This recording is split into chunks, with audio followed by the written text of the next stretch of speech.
On a mis dans les mains de presque monsieur et madame tout le monde des armes de masse. Donc c'est un appel vocal qui était un deepfake avec lequel ils ont pu détourner 25 millions d'euros. Somme colossale. Ce n'est plus qu'une seule attaque qu'on reçoit ponctuellement, mais c'est une multitude d'attaques qui sont diffusées en temps réel. Aujourd'hui, avec la fuite de Bouygues, quelque part, ils n'attendaient que ça. Aujourd'hui, une attaque, elle n'est plus faite sur qu'un seul vecteur, et ce qui rend la chose très crédible. Le stress, par exemple, il va faire en sorte qu'on va cliquer 60% plus vite que les autres billets. Quand on est derrière son ordinateur, on a tendance à un peu avoir des comportements cognitifs qui sont vraiment automatiques. Derrière, on va passer en mode survie.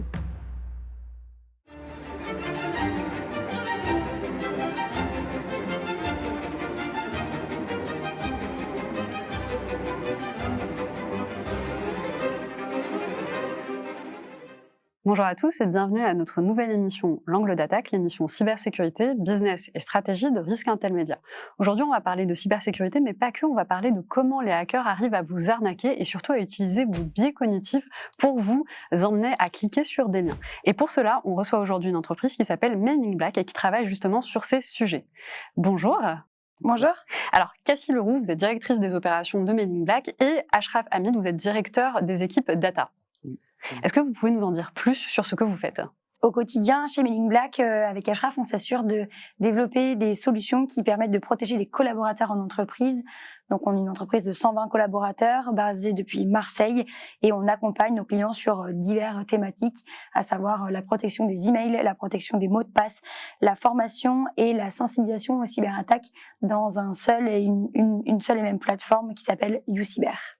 Si je comprends bien, finalement, vous êtes ce petit rempart qu'on a entre le mail qui nous demande des millions à envoyer un prince quelque part en Afrique et la personne justement qui envoie cet argent-là. Oui, c'est un peu ça, une de nos briques. Oui, en effet, tous les jours, on a une équipe de threat analysts, donc c'est les analystes cyber qui vont tous les jours analyser tout le flux. Et on reçoit pas mal d'indicateurs de compromission qui vont donc refléter qu'on a toujours ce genre d'attaque qui existe toujours, même si on le voyait depuis les années 2000, il existe toujours. Et donc, notre mission, c'est de protéger nos 22 000 clients, plus de 1 million, 2 millions, d'utilisateurs. Ouais. Ouais. Incroyable. Alors justement, l'objectif, ça va être de comprendre comment ça fonctionne et puis un peu d'expliquer aux gens qui sont en train de nous écouter aujourd'hui quel est vraiment le risque, parce qu'on en parle beaucoup. On dit que l'espace numérique, c'est un espace qui a beaucoup de risques, que les hackers aujourd'hui nous ciblent. On va pouvoir en parler. Apparemment, il y a des profils qui sont ciblés plus que d'autres. Et forcément, j'aimerais vous poser la question de l'IA. Est-ce que vous avez ressenti notamment une différence avec cette IA générative qui a pris de plus en plus de place ? Est-ce qu'on a vu exploser les campagnes de phishing ? Est-ce que vous pouvez nous en dire plus ? Alors, côté données, Ashraf pourra nous en parler, mais sur le marché, on voit que l'IA a permis d'une part de changer les typologies d'attaques, c'est-à-dire d'utiliser plus de canaux. On voit maintenant des attaques sur les réseaux sociaux, sur les SMS, avec le smishing, par téléphone, avec le vishing. Et surtout, on voit que les attaques sont très bien faites. Auparavant, une attaque, c'était Amazon, 10 € de réduction avec 15 fautes d'orthographe dans le mail. Oui. Et aujourd'hui, il y a plus de fautes d'orthographe, les templates sont très beaux et surtout, l'IA a permis de massifier ces attaques. Donc, ce n'est plus qu'une seule attaque qu'on reçoit ponctuellement, mais c'est une multitude d'attaques qui sont diffusées en temps réel. Oui, en effet, l'essor des IA génératives, il a fait exploser le phishing, il a fait exploser le volume de cyberattaques. On voit cette tendance en hausse. Donc en 2023, il y a eu WormGPT. C'est une IA générative à l'image de ChatGPT, sauf qu'elle a été entraînée sur des virus, du code malveillant, du phishing. Et donc derrière, les attaquants, ils peuvent les utiliser pour justement lui demander comment je fais telle attaque. Est-ce que tu peux me générer un mail de phishing ? Je veux m'introduire dans une entreprise, comment est-ce que je fais ? Il lui donne la première step et ensuite il lui dit j'ai eu ce résultat, qu'est-ce que je fais maintenant ? Donc on est un peu guidé. Et donc en 2025, le tout dernier qu'on a eu, c'est PromptLock, qui est un ransomware qui contient un petit LLM. Donc à l'intérieur de votre machine locale, ce qu'il va faire, c'est qu'il va faire une charge virale de façon dynamique en fonction du niveau de sécurité que vous avez sur votre machine. Okay. Donc ça, on voit que l'IA générative est vraiment un moteur pour les cyberattaquants. Derrière, une IA offensive, il faut se prémunir, il faut s'en prémunir, il faut utiliser des IA défensives et c'est tout l'objectif, tous nos travaux. Donc aujourd'hui à Men in Black, on a comme objectif d'être l'ange gardien des Français, des entreprises françaises. Et donc on a massivement investi dans les IA défensives. C'est quelque chose qu'on fait depuis maintenant pas mal d'années. Et donc, je rebondis un peu sur ce que vous êtes en train de dire. Donc, tu disais justement, Cassie, c'est plus que par mail. Donc, on a différents canaux et tu parlais des réseaux sociaux, c'est-à-dire qu'aujourd'hui, quelqu'un peut très bien avoir un mail ou un message de phishing, mais via Instagram, TikTok, LinkedIn, Facebook. Hein. C'est des choses que tu vois.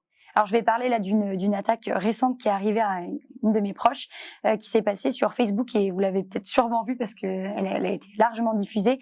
Une fausse campagne d'un soi-disant collaborateur qui aurait quitté Decathlon et qui serait parti avec un stock de sacs North Face et du coup qui offrait des sacs pour moins de 5 €.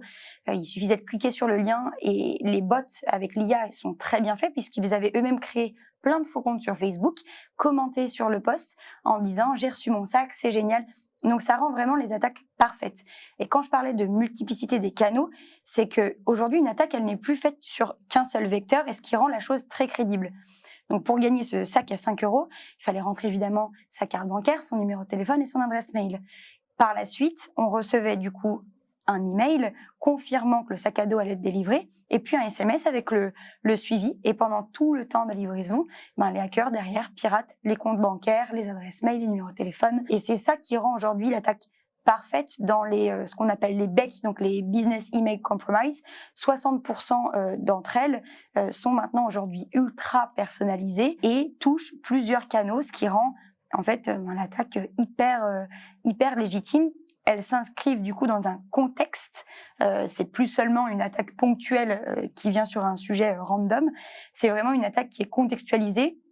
Elle va arriver au moment où la direction financière attend un virement, au moment où côté logistique on attend un colis, et ce sur plusieurs canaux qui confirment en fait la demande du phishing, et ça rend du coup vraiment l'attaque parfaite.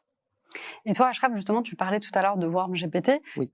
Quelque part, ce que tu étais en train de nous expliquer, c'est que finalement, monsieur et madame tout le monde peut devenir hacker, parce qu'au final, tu n'as pas besoin de compétences, non? C'est ça? Alors, à peu près. Attention, oui, voilà. À peu près. Alors, c'est pas totalement accessible, c'est pas comme aller sur un site web et se connecter. Là, il faut pas mal chercher, il faut des fois aller sur le dark web. C'est pas très difficile, mais il faut un tout petit peu de compétences pour y aller. Mais au final, quelques vidéos sur YouTube et on y est. Voilà. Vous avez parlé d'attaques pas forcément par le mail, donc moi je pense à une attaque qui a été réalisée en 2024 contre une entreprise britannique, et ils ont pu détourner 25 millions d'euros avec un deepfake. Donc c'est un appel vocal qui était un deepfake avec lequel ils ont pu détourner 25 millions d'euros. Une somme colossale, quoi. Je trouve qu'effectivement 25 millions d'euros, c'est quand même pas mal en général, tu t'en rappelles. Mais c'est vrai que ça veut vraiment dire qu'aujourd'hui, en fait, on doit faire attention à l'ensemble des canaux sur lesquels on est présent, et on est présent sur tellement de plateformes. Et puis, pour revenir un peu à ce que tu disais, Cassie, par rapport au mail de livraison, je pense qu'on est tellement tous en train de commander de façon très régulière partout des différents éléments, que quand on reçoit un lien, même si c'est un faux lien, en fait, il y a effectivement un colis qui est sur le point d'arriver, on a l'impression que c'est le bon. Je voudrais revenir sur des données que j'ai vues. Donc, j'ai cru comprendre qu'environ 2,4% des mails reçus en 2024 étaient des mails malveillants. Alors, quand on dit 2,4%, on a l'impression que c'est un petit chiffre, mais en réalité, ça reflète en fait des millions et des millions de mails qui ont été envoyés. Est-ce que vous pouvez nous en dire plus? Alors, ce chiffre, il est tiré d'un baromètre que produit Ashraf et son équipe sur l'analyse des emails qu'on voit passer chaque année. 2,4%, on peut penser qu'en effet, c'est pas beaucoup, mais ça représente quand même un mail sur 40. Un mail sur 40, quand on compare à l'échelle d'une PME qui reçoit, une PME de 50 collaborateurs, va recevoir à peu près 1000 mails par jour, et c'est 25 mails malveillants qui vont arriver dans l'entreprise. La dernière enquête d'IBM révélait qu'une attaque peut en moyenne générer 125 000 dollars derrière de pertes engendrées. Et donc, faisons 25 fois 125 000 dollars, et ça va très vite. Quand on le ramène à l'échelle d'un collaborateur et qu'on sait qu'il suffit d'un clic, si on se dit qu'on en reçoit en moyenne au moins un par jour, en fait, c'est suffisant pour se dire que l'attaque, elle va arriver si on n'est pas ni protégé ni entraîné. Et qu'est-ce que ça veut dire, enfin, en langage plus simple, ça veut dire quoi tout ça pour un collaborateur dans son quotidien, je veux dire? Dans son quotidien, c'est qu'il doit être déjà vigilant, informé et prêt à détecter l'attaque pour ne pas du coup laisser la faille rentrer dans le système d'information de son entreprise. Et donc, c'est d'avoir des comportements qui soient plus raisonner. On sait que quand on est derrière son ordinateur, on a tendance à un peu avoir des comportements cognitifs qui sont vraiment automatiques. On clique, on est sursollicité par les notifications, le nombre d'applications, le nombre de canaux de discussion sur lesquels on travaille aujourd'hui. Et c'est vrai qu'on peut parfois passer en mode automatique. On reçoit un mail, problème sur ton compte, clique avant de perdre tes accès, bon, on clique. Et il faut vraiment maintenant qu'on arrive à intégrer ces attaques qui sont massives et qui touchent toutes les entreprises pour que le collaborateur dans son quotidien prenne les bons réflexes, vérifie avant de cliquer, prend le temps d'analyser. Voilà, il y a quelques indicateurs à vérifier dans son quotidien. Et donc nous, ce qu'on a observé dans les analyses qui ont permis de produire le baromètre, c'est que vous avez parlé des colis, des livraisons.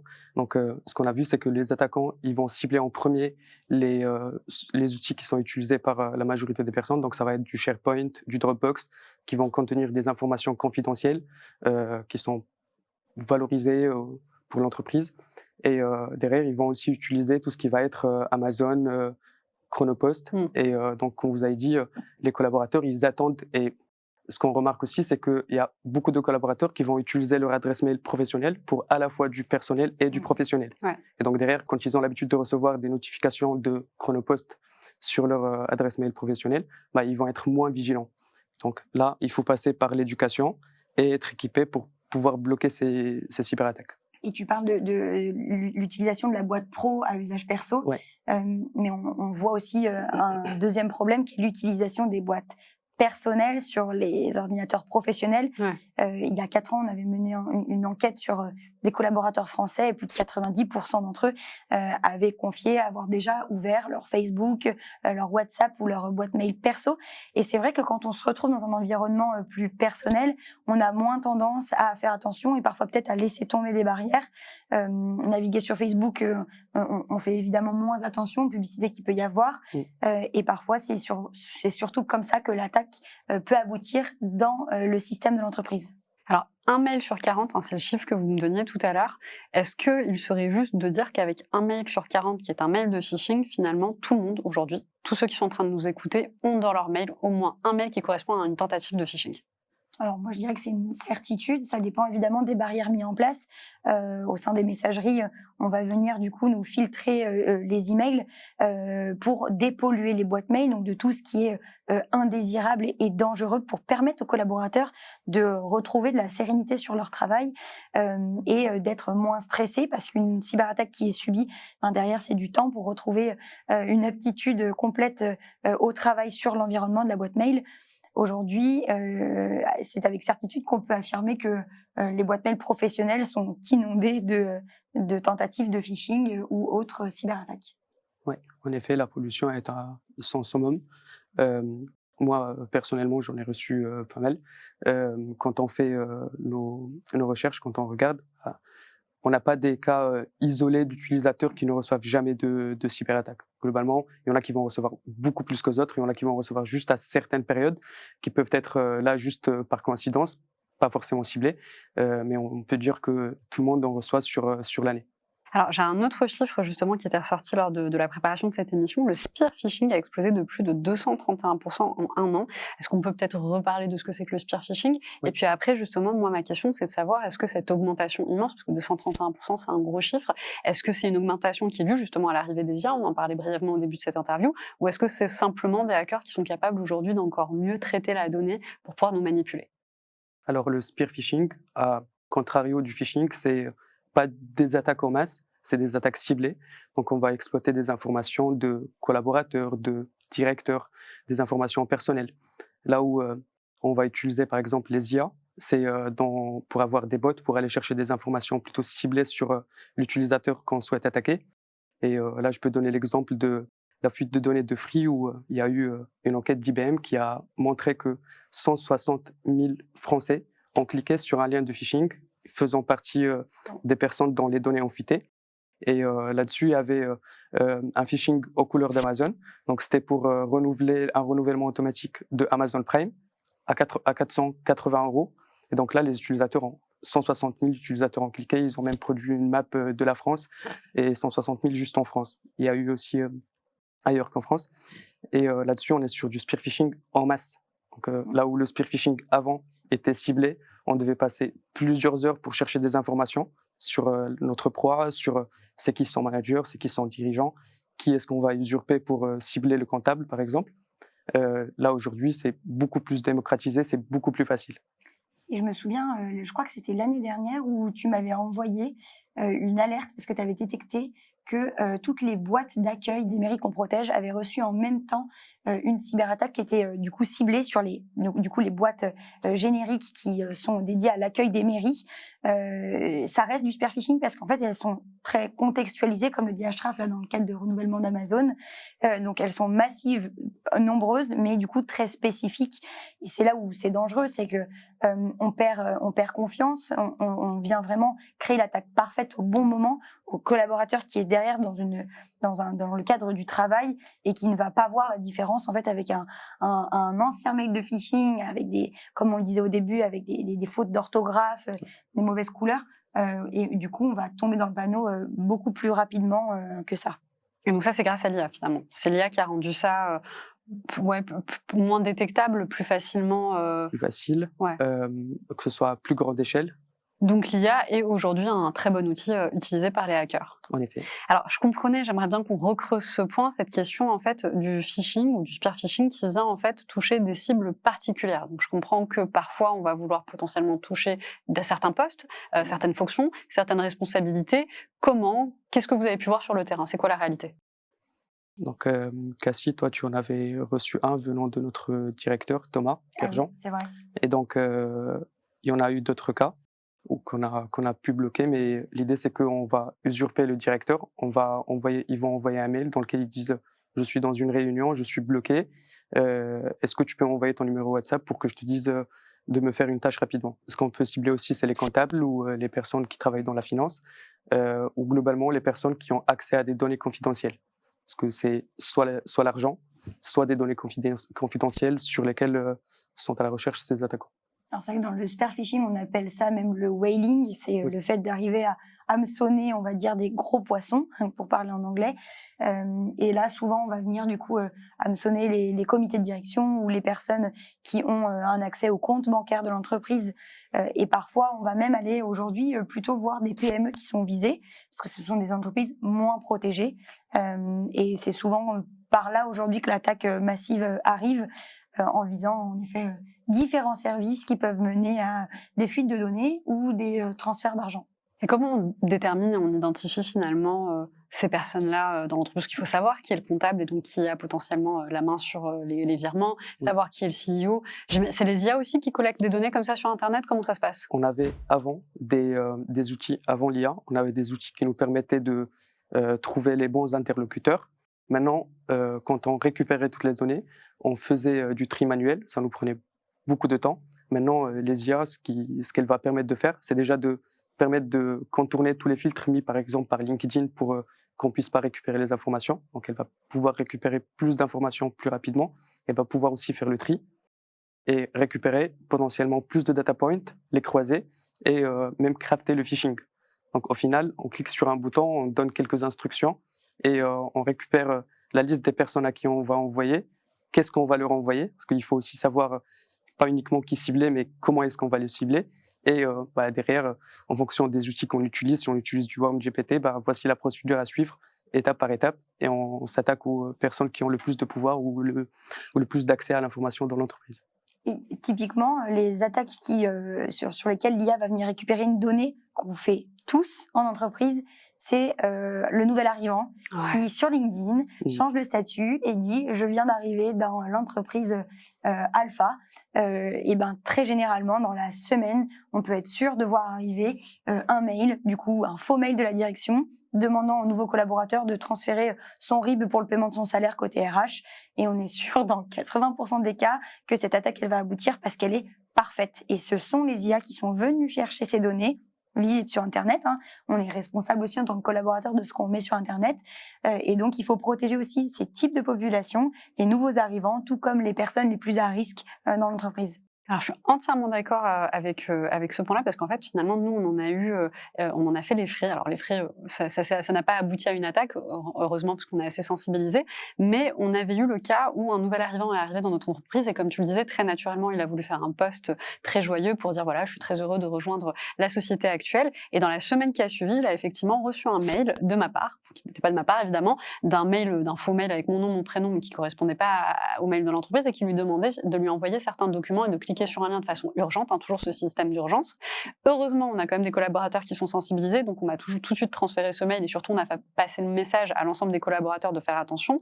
Mais je vous rejoins tout à fait, c'est vrai que ça marche très bien, et c'est la chose qu'on voit en fait tous les ans dès qu'on recrute quelqu'un. Alors justement, ça m'amène à poser la question des biais cognitifs. Alors, on a parlé d'un biais là, qui est celui de l'urgence. Il y a aussi le stress, il y a la peur. Comment aujourd'hui, en fait, les hackers arrivent à nous manipuler? Est-ce que vous pouvez nous donner des cas, des exemples? Comment ils arrivent à manipuler nos émotions pour nous amener finalement à faire une action qui pourrait nous mettre dans l'embarras? Alors, on a travaillé avec des chercheurs et des neuroscientifiques pour comprendre vraiment le cerveau humain et quels sont les différents biais cognitifs sur lesquels les hackers viennent jouer pour faire en sorte que l'attaque fonctionne. Ashraf le disait, il y a des modèles d'attaque, des marques qui marchent mieux que d'autres, des outils qu'on a l'habitude d'utiliser, mais en fait derrière ce sont vraiment des biais cognitifs que les hackers vont venir titiller pour que l'attaque aboutisse. Donc le stress, on en a parlé, c'est ce fameux mail où on va demander une action urgente à faire immédiatement, mais il y a aussi l'autorité. Par exemple, le directeur qui demande un virement, dans ce cadre-là, c'est difficile de remettre en cause la légitimité de la hiérarchie, et donc on va vouloir agir, cliquer ou bien se soumettre à l'action qui est demandée. On a un troisième biais, l'appât du gain, où là on va venir proposer une réduction ou des places de concert pour le concert de Lady Gaga hyper accessible, sur lequel personne n'a jamais réussi à en avoir, et ça marche très bien. La curiosité. Et enfin, on a la curiosité. En fait, le cerveau humain, il veut pas avoir un vide d'informations, un manque d'informations, donc on veut pas avoir ce vide intellectuel. Donc, par exemple, sur des emails qui vont nous dire confidentiel, accéder à la liste de départ ou accéder au salaire des collaborateurs, on va vite cliquer, on va télécharger le fichier Excel, alors que derrière, on vient de télécharger un ransomware. Donc c'est aussi un biais qui vient jouer sur notre vigilance, on fait tomber les barrières et on clique très rapidement de façon machinale. Pour revenir sur le stress, donc le stress, comment est-ce que ça va jouer sur notre cerveau humain? C'est que derrière, on va passer en mode survie. Donc ce que Daniel Kahneman décrit, c'est qu'on passe en mode intuitif et on clique pareil de façon machinale. On va juste cliquer pour aller mettre à jour. Pour donner un exemple de ce qui a pas mal été utilisé, c'est ça fait 2 mois que vous êtes dans l'entreprise. En fonction de notre politique de sécurité, il faudra mettre à jour votre mot de passe tous les 2 jours. Donc, on usurpe la DSI, on joue sur l'autorité et on joue sur le stress. D'accord, donc là, les trois en même temps. Ouais. Et c'est l'attaque parfaite. Voilà, on combine plusieurs vecteurs et derrière, la personne, elle a un biais plus prononcé que l'autre, mais là, on en a utilisé 3 et donc ça va finir par marcher. Et donc à ce moment-là, on va cliquer suivant, je renseigne mon adresse mail, mon login. Derrière, je mets les nouveaux identifiants. Et ce qu'on vient de faire, c'est donner accès à notre boîte mail à l'attaquant. Donc là-dessus, nous, on a fait quelques études. Donc on a étudié 280 000 simulations sur nos clients, donc sur 57 000 utilisateurs. Et derrière, ce que ça a donné, donc on a travaillé avec des neuroscientifiques, que ce soit sur la définition des vecteurs et des biais, ou que ce soit sur derrière la formation et l'éducation. Donc par exemple, ce qui en est ressorti, c'est que le stress, par exemple, il va faire en sorte qu'on va cliquer 60% plus vite que les autres biais. Donc ça confirme derrière ce mode de survie où on va aller très vite cliquer, très vite suivre les instructions. Ce qui en est ressorti également, que je trouve très intéressant, donc on a pris 10 000 utilisateurs uniques et on a regardé, donc c'est des utilisateurs qui ont reçu au moins 2 simulations sur 2 biais différents. Donc on s'est assuré d'avoir une homogénéité, une parité sur le fait qu'ils aient reçu, une partie ait reçu un biais en premier et l'autre qui ait reçu un autre biais en premier. Et là, on a trouvé qu'il y avait 89% des utilisateurs étaient plus susceptibles à un biais et pas à l'autre. Et là, ça a prouvé toute notre intuition, tout ce sur quoi on a fondé nos recherches. Et donc, on a derrière utilisé pour construire Cybercoach Donc Cybercoach aujourd'hui, ce qu'il fait, c'est qu'il va éduquer les utilisateurs, il va envoyer des simulations de phishing. On est parti un peu plus loin. On a automatisé pour un peu enlever le côté administration de l'outil pour le DSI. Donc on a conçu le système d'automatisation qui va, en fonction de vos biais cognitifs, en fonction de votre niveau, de à quel point est-ce que vous êtes averti, soit mettre plus de fréquences sur les simulations de phishing, soit mettre des modèles de phishing ou des ransomware, des faux ransomware qui sont plus complexes à retrouver. Et donc ça aide dans l'éducation des utilisateurs derrière. Et vous disiez tout à l'heure qu'il y avait un biais potentiellement qui marchait plus que l'autre. Est-ce que vous savez quel est le biais qui marche aujourd'hui le plus? C'est surtout celui de l'urgence. En fait, c'est dans le monde professionnel, c'est le modèle qui fonctionne le mieux. C'est changer votre mot de passe ou peine de ne plus accéder à votre boîte mail d'ici 2 heures. Ou connectez-vous ici pour ne pas perdre l'accès à votre SharePoint sur Microsoft d'ici la fin de la journée. Et vraiment, l'urgence fait que dans les attaques de business email compromise, 70% disent avoir surtout tiqué sur l'urgence et avoir voulu du coup on va dire, cliquer plus vite que ce qui aurait été fait dans la normale. Et c'est vraiment le biais cognitif qui est aujourd'hui le plus utilisé en entreprise. Je voulais aussi parler des fuites de données, parce que vous savez, 2024 et 2025, ça a été l'hécatombe des fuites de données. Je pense qu'on peut peut-être quelque part dire que quasiment tous les Français ont leurs données aujourd'hui qui sont disponibles quelque part sur Internet. Et bon, je prends l'exemple notamment de Bouygues Télécom, mais est-ce que vous pensez que des fuites de données massives et majeures de cette catégorie-là amènent une certaine forme de sensibilisation pour le grand public, ou est-ce que vous pensez que quelque part on a normalisé ces fuites de données, on s'en dit finalement une de plus, une de moins, qu'est-ce que ça change? Est-ce que vous voyez un changement de comportement auprès du grand public? Ce qu'on voit, c'est que à partir du moment qu'il y a des fuites des données qui sont relayées massivement, donc on a cybermalveillance qui va pas mal envoyer des alertes pour que les utilisateurs soient plus alertés. Donc à partir de ce moment-là, ce qu'on observe, c'est que le taux de reporting, il double. Donc ça veut dire que les utilisateurs, que la population est plus vigilante parce qu'ils reportent 2 fois plus.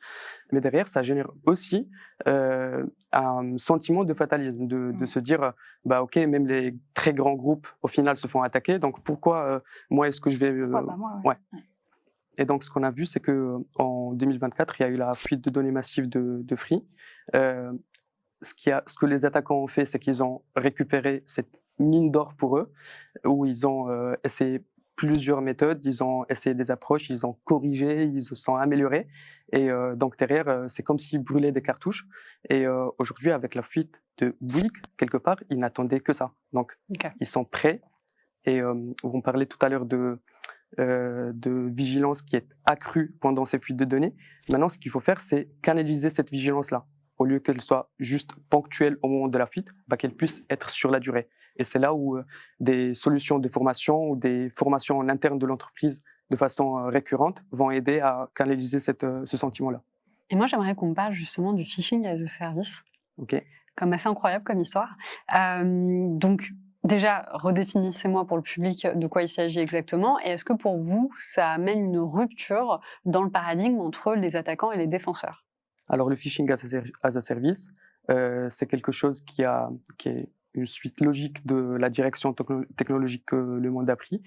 Donc, c'est des plateformes comme si on allait prendre un outil qui va nous aider à faire nos tâches quotidiennes. C'est une plateforme qui va nous vendre un abonnement, comme une plateforme de streaming. Ça vaut le même prix en plus. Et donc derrière, ça va nous donner accès à des kits déjà prêts pour pouvoir réaliser des attaques. Ça va nous donner accès à des modèles de phishing. Ça va nous permettre aussi de héberger notre page de phishing. Et la meilleure, c'est qu'on peut même avoir un service client donc, qui nous aide, qui nous dit comment est-ce qu'on peut s'améliorer. Donc on a eu le Tycoon 2FA, donc qui va permettre de arriver à contourner même le 2FA, la double authentification de Microsoft pour voler les identifiants de nos messageries au final. Non, mais techniquement, historiquement, on disait que voilà, les cyberattaques, c'était des humains contre des humains, des hackers contre des collaborateurs. Aujourd'hui, c'est des systèmes contre des systèmes, des IA contre des IA. Et ça ne cesse d'évoluer. Le problème avec le phishing as a service, c'est qu'en fait, on a mis dans les mains de presque, comme le disait Achraf, monsieur et madame tout le monde, des armes de masse et qui permettent aujourd'hui de diffuser et d'avoir accès à ces méthodes de diffusion au plus grand public, à moindre coût, à moindre effort et avec un service client. Et c'est ce qui est dangereux aujourd'hui, c'est que on peut tout acheter et on peut même acheter du coup des cyberattaques avec des kits tout fait quoi. Donc c'est vraiment important de comprendre quand même que ce sont des organisations très bien organisées, très bien structurées. On ne parle pas de gens chacun dans leur coin qui sont en train de lancer des attaques. C'est vraiment une micro-entreprise quelque part. Quand on a un service après-vente, moi j'estime qu'on est quand même bien structuré. C'est clair. Alors, j'aimerais aussi qu'on revienne sur les simulations que vous avez faites. J'ai cru comprendre qu'il y avait des messages, en tout cas que vous avez pu en tirer des conclusions, que certains messages marchaient beaucoup plus que d'autres. Alors, parmi lesquels le mail delivery failed et le I recorded you. Est-ce que vous pouvez nous en dire un peu plus et quels sont les réflexes qu'il faut avoir face à ce genre de choses? Donc là, encore une fois, on va exploiter nos propres biais. Donc, je t'ai filmé. Donc là, on va jouer sur du stress, donc c'est la peur derrière.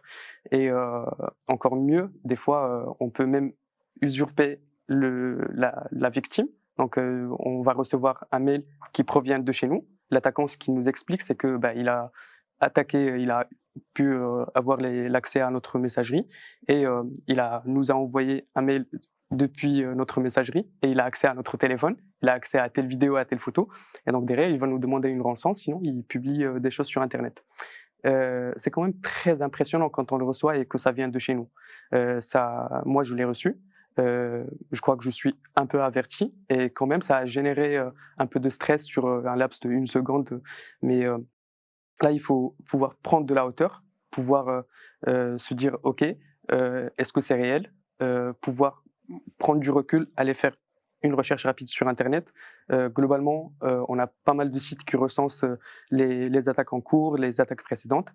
Et donc là-dessus, on va tomber sur l'attaque avec une explication et on peut facilement échapper à l'attaquant. Et j'ai envie de dire, l'attaque qui marche, c'est souvent très contextuel.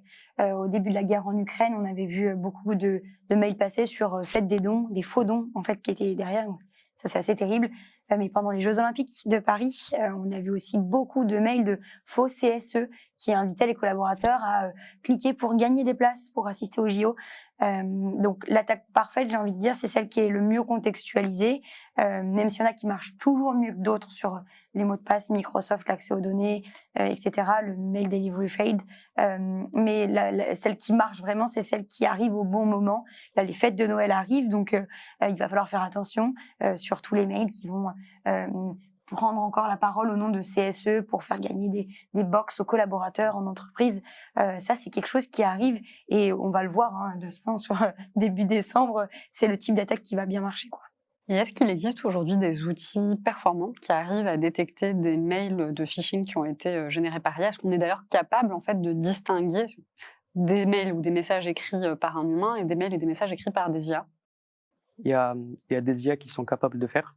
Donc, ça va se baser pour pouvoir savoir si un texte... Donc c'est l'IA qui détecte l'IA. C'est l'IA qui détecte l'IA, en effet. Donc, c'est juste se baser sur le texte pour savoir si la distribution des mots, les fréquences des mots, comment est-ce qu'il y a des fautes orthographes, comment est-ce que c'est accentué, par exemple, où l'IA dédiée pour ça va regarder est-ce que c'est un humain ou est-ce que c'est plus probablement une IA qui a généré ça. Maintenant, pour pouvoir détecter les phishing, ce qu'on va utiliser, c'est aller au-delà de ça et pouvoir aller récupérer plus de data points. Par exemple, quand on reçoit un mail, le mail, c'est pas ce qu'on voit sur notre webmail au final. Donc, il y a beaucoup plus d'informations qui sont utilisées par notre messagerie pour pouvoir juste nous délivrer ce mail-là. Et l'IA va aller chercher plus de data points pour justement pouvoir discerner des comportements qui sont anormaux. Là où avant, on allait plutôt regarder techniquement si c'était un mail de phishing, quand on met une IA contre une IA, et notamment pour le mail sur lequel tu m'avais alerté pour les boîtes d'accueil des mairies, on va regarder en fait le comportement de l'envoi de la cyberattaque. Et là, quand on voit une attaque massive, par exemple, on se doute que c'est pas normal, des IP un peu douteuses, ça provient forcément d'IA. Donc aujourd'hui, on a encore la chance de parvenir à entraîner des IA pour détecter des IA et mettre du coup ces machines à jouer l'une contre l'autre. Alors, je comprends également que malgré toute la sensibilisation qu'on met en place, on a juste 1 ou 2% des utilisateurs qui vont rapporter un mail potentiel de phishing. Comment ça se fait finalement que ce réflexe ne soit pas ancré dans nos habitudes? Il y a principalement 2 facteurs. Déjà, il y a toujours en entreprise la peur du phishing, la peur de mal faire, la peur d'être jugé. Et donc souvent, on ne remonte pas le mail à son service IT parce qu'on a peur de faire une bêtise, on ne veut pas y toucher et même parfois ne pas en parler par peur d'avoir soi-même mis son adresse sur un site internet malveillant et qui ferait que l'attaque elle arrive à la faute du collaborateur. Ça, c'est vraiment le premier biais. Et le deuxième problème, c'est que les outils, parfois, pour remonter les cyberattaques n'existent pas en entreprise ou ne sont pas faciles d'utilisation. Aujourd'hui, on développe des outils où on a un bouton d'alerte phishing directement dans sa boîte mail, avec derrière tout un workflow processé pour envoyer déjà en analyse le mail, avoir un feedback instantané sur le collaborateur pour lui dire t'inquiète pas, ton mail est bien arrivé, on va l'analyser et on te donnera la marche à suivre. Tout ça, c'est important pour créer un cadre sécurisant de travail pour le collaborateur et qui puisse contribuer à cette threat intelligence sur un cercle vertueux et qu'il se sente impliqué avec des outils et des mesures pour agir en toute liberté et de manière sereine. Ce qu'on voit aussi, c'est qu'à partir du moment qu'on met en place un dispositif, donc il faudra mettre en place quelque chose comme un bouton pour pouvoir report, mais il faudra aussi dire aux gens comment est-ce qu'on l'utilise, dans quel cas est-ce qu'on l'utilise. Si on doute, si on a le moindre doute, il faudra qu'on clique. La deuxième, c'est il faudra pouvoir féliciter ces personnes-là. Il faudra leur dire grâce à vous, la semaine dernière, il y a eu telle attaque et on a pu l'arrêter grâce à vous. Comme ça, les personnes qui ne le faisaient pas, ils voient c'est quoi l'intérêt. Donc, on a un intérêt commun général. Donc, ils vont se mettre à le faire si jamais il y a une attaque ou le moindre doute et que la personne qui a vraiment remonté puisse continuer à le faire et ne pas se dire au final, peut-être que ça sert à rien. Alors justement, je regardais également, on en a parlé un petit peu en début de l'émission, la question des petites structures. Donc c'est vrai que moi, je répète toujours, les TPE-PME, malheureusement, n'ont pas toujours conscience du risque cyber, pensent qu'elles ne sont pas des cibles de choix. Alors nous, on le sait très bien, au contraire, c'est des chevals de Troie, on rentre par elles. Mais j'avais cru comprendre en regardant certaines de vos livres blancs que non seulement c'est des cibles de choix, mais en fait, elles reçoivent proportionnellement un nombre de mails de phishing beaucoup plus important que d'autres entreprises. Est-ce que vous pouvez nous éclairer sur cette partie-là ?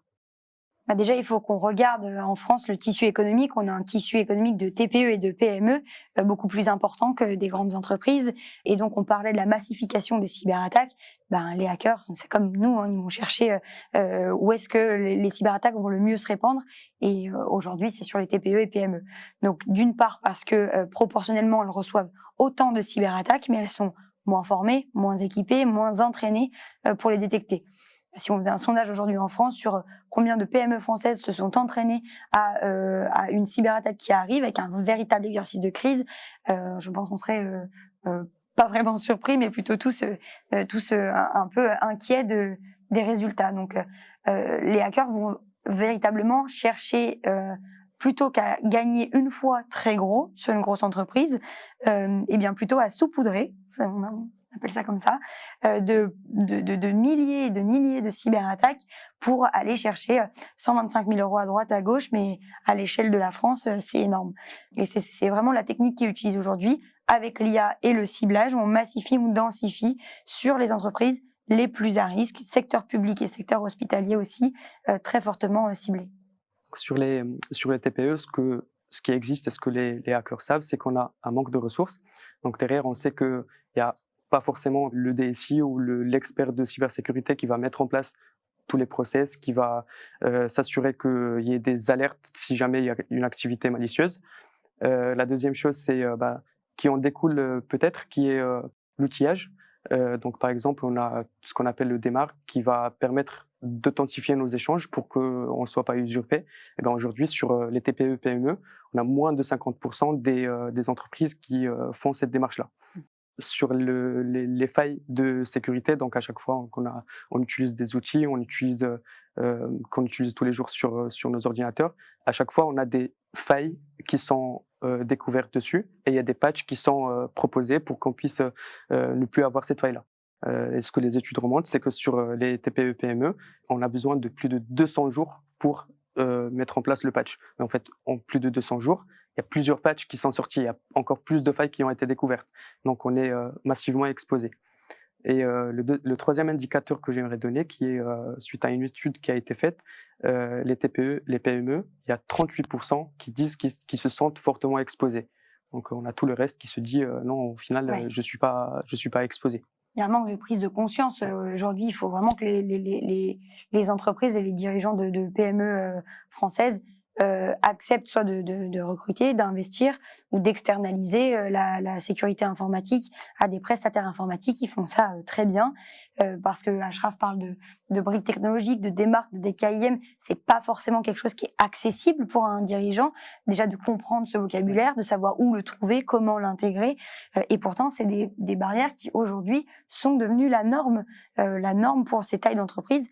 Et il faut du coup pas hésiter à se faire accompagner pour mettre en place des défenses qui sont devenues aujourd'hui les rudiments de la protection informatique. Alors, est-ce qu'on peut imaginer que dans le futur, on puisse avoir une IA, par exemple, qui protège notre cerveau contre les biais cognitifs qu'on peut avoir? J'entends par là une IA qui nous alerterait quand on reçoit un message en disant faites attention, ce message fait appel à certains biais, le stress, la peur, l'urgence, l'autorité. Est-ce que c'est imaginable? En effet, donc on peut penser à un deuxième cerveau artificiel qui va nous servir comme copilote, qui va donc venir nous aider sur nos tâches quotidiennes. Mais regarder, est-ce qu'on fait les choses bien? Est-ce qu'on est exposé en faisant ça? Est-ce qu'on doit télécharger? Est-ce que ce qu'on vient de recevoir est légitime ou non? Donc il y a les IA qui vont nous aider, mais il y a aussi les IA qui vont agir en termes de défense déjà avant d'arriver sur le comportement de l'humain. Donc là-dessus, ce qu'on a vu, c'est que les entreprises sont de plus en plus exposées et aujourd'hui, il est obligatoire, on ne peut plus vivre en entreprise sans avoir une sécurité basée sur l'IA. Les systèmes experts, les systèmes traditionnels basés sur des antivirus marchent très bien, mais ils ne sont pas suffisants. Donner l'exemple de nous, ce qu'on a fait sur SecureLink, donc notre solution basée sur IA. Donc, traditionnellement, on avait une solution qui s'appelle SecureLink, dont l'objectif, c'est d'être en bout de chaîne. Donc, quand un collègue vous transfère un mail, donc c'est un mail qui passe en interne, donc qui passe sous les radars, sauf que dedans, il va envoyer une URL qui a été que lui, il a récupéré sur Internet en pensant vous faire un cadeau parce que dessus, il y a une remise sur quelque chose, par exemple. Donc, le moment où vous allez cliquer sur cette URL-là, on a une IA qui va aller regarder cette URL, est-ce que c'est une URL de phishing ou non, et on arrive à surpasser les méthodes traditionnelles de 78%, et on arrive donc à détecter 78% de phishing avant qu'il soit créé. Donc, une URL de phishing, on la détecte à 70% avant qu'elle soit créée. Mais on peut aussi parler des IA défensives qui vont venir avant ce moment-là de SecureLink, au moment du clic sur l'IRL. Donc là, l'objectif, c'est qu'on mette en place des IA qui vont aller au-delà du texte. Comme aujourd'hui, le texte est bien généré, comme les logos sont bien faits. Donc les IA vont aller récupérer des informations sur tout ce qui va être comportement, tout ce qui va être contextuel. On va aller regarder est-ce qu'il y a des anomalies sur les habitudes de réception de l'utilisateur, les habitudes de réception des entités émettrices. Est-ce que la personne qui prétend envoyer un mail d'Amazon, est-ce que c'est vraiment quelque chose de connu comme le comportement d'Amazon ou pas? On va aussi utiliser les graphes d'interaction. Et donc, les graphes d'interaction, c'est ce qui va nous permettre de savoir que aujourd'hui, ce que vont faire les attaquants, c'est pour pouvoir passer sous les radars, ils vont utiliser des tournures du phrase différentes. Donc, quand ils vont envoyer un mail, ils vont changer le sujet un tout petit peu comme ça. Les systèmes traditionnels ne vont pas voir que c'est des vagues. Ils vont changer les expéditeurs. Ils vont utiliser des entités légitimes, c'est-à-dire qu'ils vont usurper d'autres personnes et utiliser leur compte pour pouvoir envoyer du phishing avec. Là où les IA peuvent intervenir, c'est pour pouvoir calculer des similarités entre ces différents mails entrants, que ce soit donc nous l'avantage que nous avons et que nos clients ont, c'est qu'en fait on a un grand flux de données, 6 milliards de mails par an. Et donc là, on pourra agréger plusieurs data points pour voir, OK, le client, il a reçu un seul mail, mais au final, c'est 200 autres clients qui ont reçu. Et on pourra faire des similarités, des analyses de similarités, de telle sorte à ce que si on bloque là, on peut aller bloquer sur tout le reste qui va venir. On a aussi également aujourd'hui, donc je parlais de l'usurpation d'entités légitimes, donc, comme le cas des mairies par exemple. Donc on a ce qu'on appelle le thread hijacking. Donc c'est une attaque en 2 étapes, dans le sens où l'attaquant il va d'abord compromettre une entité. Ensuite, il va rester là, à l'ombre. Il va attendre de voir un échange avec un fournisseur, attendre une demande de facture, une demande de RIB. Et là, il va intervenir. Il va envoyer son RIB à lui. Il va demander un changement de RIB. Et là-dessus, c'est l'IA défensive qui peut détecter ça. Parce qu'à l'œil nu, on ne peut pas détecter s'il y a des obfuscations. On ne peut pas détecter comme il s'insère dans un échange de mails historique qui est légitime. Là-dessus, c'est l'IA défensive qui peut dire attention, c'est bizarre parce que justement, elle voit au-delà du mail en lui-même. D'accord. Alors, justement, moi, j'aime bien finir cette émission parce qu'on arrive à la fin de mes questions sur des conseils cliquables, applicables pour notre public. Quels sont les 3 conseils que vous pourriez donner aux gens qui sont en train de nous suivre sur cette émission pour qu'ils puissent justement se prémunir et se protéger, reconnaître notamment des campagnes de phishing et des emails de phishing par IA? Je vais en donner un pour commencer. C'est vraiment prendre le temps. On a tous des journées qui sont très chargées, sursollicitées dans le cadre du travail. Et il faut s'autoriser ce délai de réflexion quand on est sur des environnements professionnels. Donc, prendre 10 secondes avant de cliquer, déjà, ce serait mon premier conseil. Moi, je dirais qu'il faut vérifier l'authenticité du mail. Donc, aller regarder l'URL sur laquelle on va cliquer. Qu'est-ce que c'est? Est-ce que ça pointe directement vers l'entité qu'elle prétend être ou non? Et on va aller regarder est-ce que ça provient vraiment d'une adresse mail de confiance ou non. Enfin, je dirais oser en parler, s'informer, en discuter avec son dirigeant d'entreprise, sa DSI, pour démocratiser le sujet en entreprise, partager des bonnes pratiques, des bons conseils pour que le sac North Face ou le ticket pour le concert de Lady Gaga soit en fait démocratisé et qu'on puisse ensemble définir quelles sont les bonnes pratiques en entreprise à mettre en place. Un des meilleurs conseils, Yasmine, je pense que vous l'avez donné au début, c'est quand on reçoit un mail et qu'on a le moindre doute, il faut confirmer avec la personne, mais pas au travers du mail en lui-même, mais à travers un autre canal, donc téléphone, Teams ou autre. Donc, quand il y a un doute, il n'y a pas de doute.